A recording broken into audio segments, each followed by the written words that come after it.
Happy birthday to me。 会社のみんなから誕生日にお花をもらいました。ありがとうございます。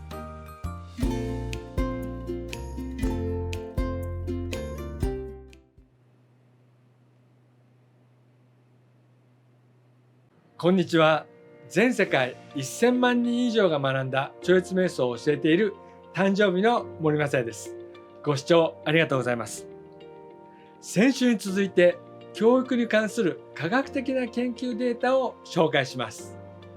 瞑想っていうと体に良さそうとか気持ちが安らぐとかなんだかすっきりするというイメージをお持ちかもしれません。一般的な瞑想と超越瞑想の違いは研究データの多さにもあるんですけど、その研究っていうのは実際の生活の中での興味深いテーマが多くあります。さて、では紹介していきます。まずはこれです。中高生に対して行ったジャクソン性格調査票の尺度スコアの変化です。私はこのジャクソン性格調査票っていうのは知りませんでした。これは何かっていうと、個人の性格特性を評価するんですね。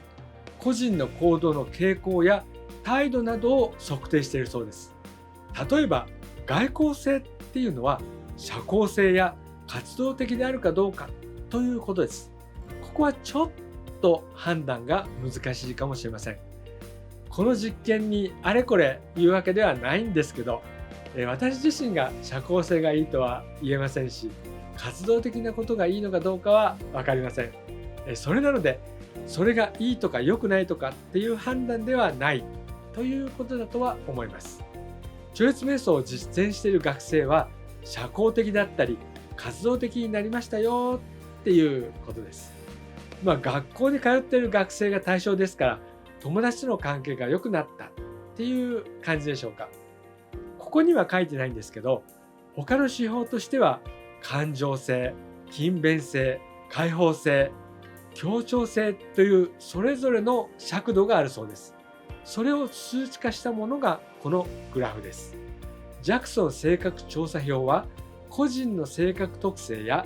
行動傾向を測定するツールで、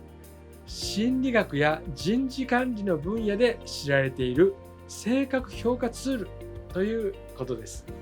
今回の研究としては、超越瞑想を学んだ中高生は14週間後、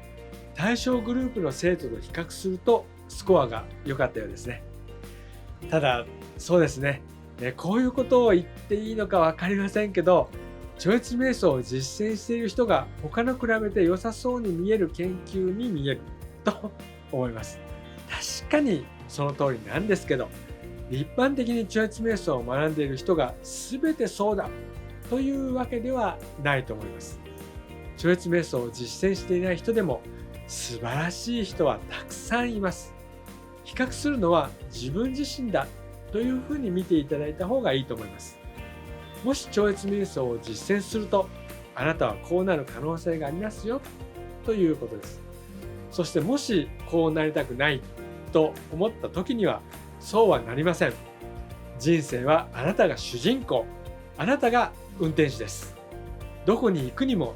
あなたが決めることができます。その上でこういうデータを参考にしていただければと思います。さて、では次です。こちらですね。大学生における自己発達の向上です。これは自己実現を点数化したようです。自己実現って聞くとあなたはいかがですか？こう生きているとこうしたいな、ああしたいなということが出てくると思います。そういう時にそれを実現できるということですね。これだけだとなんだか曖昧な話に聞こえるんですけど、超越瞑想は例えば頭の中がすっきりして考える能力が増すとか、疲れが取りやすくなるので行動が増すとか、そういういろいろな要素が重なって自分の考えを実際に行動に移して手に入れるということがあると思います。あるいは直感力とか、良いことを行うと良いことが返ってくるとか、そういう科学的ではないけれども体験的にはそういうのがあるなということもあると思います。今回私が紹介している研究データはマハリシのウェブサイトで公開されているものですので、そちらをご覧いただければ他のデータも見ることができます。今回の図はルーフィットの自我開発尺度適応変化特典というものです。元の論文が掲載されているのは Journal of Social Behavior and Personality というのですけれども、社会的な行動や人格に関する研究を扱っている学術雑誌だそうです。このジャーナルは社会心理学、人格心理学などに関係する研究を掲載していて、社会行動や人格のさまざまな側面を探求する研究者たちに広く利用されていて、重要な研究成果を提供しているそうです。この図の横のところに書いてあるんですけれども、ルーフィットというのは人の名前なのか手法なのか不明ですが、ルーフィットさんが自分でちょっと調べてちょっと作ってみたというグラフではありません。ちょっと見づらいんですけれども、このグラフの右上に P は 0.00002 以下、0の数はちょっとわかんないですけど、そういう記述があります。このピーチっていうのはマリオとピーチのピーチではなくて P の値ですね。小さければ小さいほど結果が偶然に起こることが少ないというもので、ピーチが 0.05 以下であれば統計的に優位とみなされます。ただピーチの誤解や誤用もあるそうなので、ここも参考値と考えていいと思います。そういうふうに言うと怒られるかもしれませんけど、私が紹介しているのはこういうことがありましたよっていうデータで、一般的にはなるほどって思っていただいて大丈夫なレベルです。もう少し紹介を続けたいんですけど、いかがでしょう。飽きてきましたが大丈夫ですか。学生の方々に超越瞑想を習ってもらって、その後にどうなるか調べるというのはとても面白い取り組みだと思います。私も何かやってみたいなって思います。あなたは何かテーマがありますか。超越瞑想に興味があるんだけど、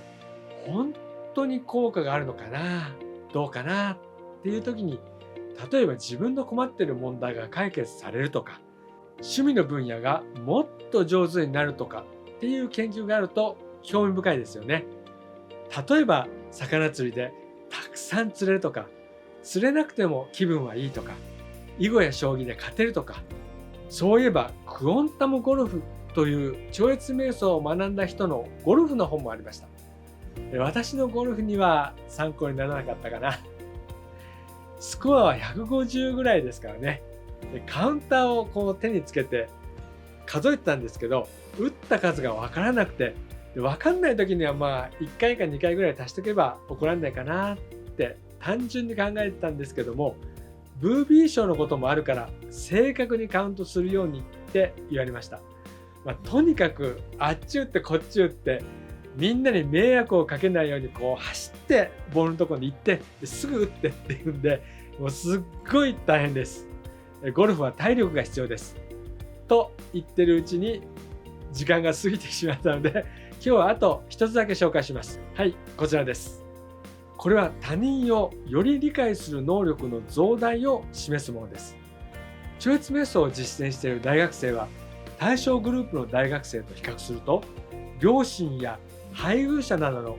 人生で重要な人々に対する肯定的評価が優位に高いことが分かりました。通常は超越瞑想を学ぶ人って、私の感覚だと皆さん他人を理解する能力は高いと思います。家族への肯定的な評価っていうのもそうですね。こういう研究で興味深いのは、自分で超越瞑想を学ぼうと思ったのではなくて、研究を行うために学んだ人たちということですね。もしかすると超越瞑想の説明を受けてクラスの半数の人だけが受けられるというようなことかもしれませんけれども、多分無作為に教えていると思います。私が勝手に思っているだけなので、興味のある方は出典を調べてみるのも面白いかもしれません。そういうことで超越瞑想を学ぶと、他人をより理解したり肯定的に評価することができるということでした。超越瞑想の仕組みから言うと、自分の内側にある静寂やエネルギー、そして愛を経験することで自分自身を肯定したり、もっと好きになったりします。